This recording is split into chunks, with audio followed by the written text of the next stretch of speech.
Hello po mga ka-high-tech. Welcome po sa Kill Uni Speed Vlogs. Sa video na ito, ipapakita ko po sa inyo kung paano ayusin ang error na reboot and select proper boot device. Step by step lang po tayo para madaling sundan. Step 1, i-check ang setup. Buhayin muna natin ang AVR. I-on ang power switch ng CPU. Ayan, makikita ninyo na nakakabit ang SATA cable at power cable.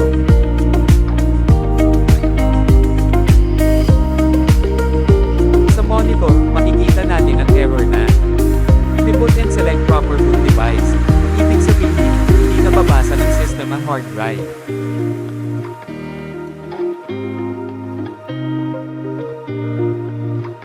Step 2, i-check ang SATA connection.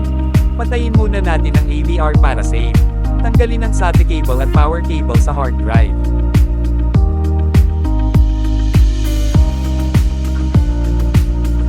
Ngayon, ililipat natin ang SATA cable sa ibang slot ng motherboard.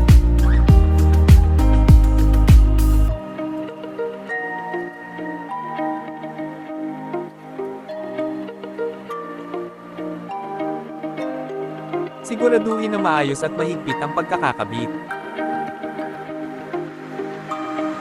Step 3, i-test ulit. Buksan muli ang AVR.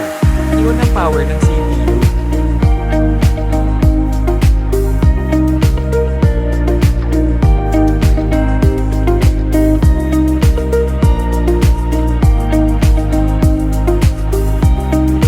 Ayan, nag-start na ang Windows. Enter lang natin at tuloy-tuloy na ang pag-open ng system. Ayun, successful, gumana na ulit ang system. Sana nakatulong ang video na ito sa inyo. Kung nagustuhan ninyo, huwag malimutang mag-like, share, at mag-subscribe sa Kill Uni Speed Vlogs. Maraming salamat sa suporta.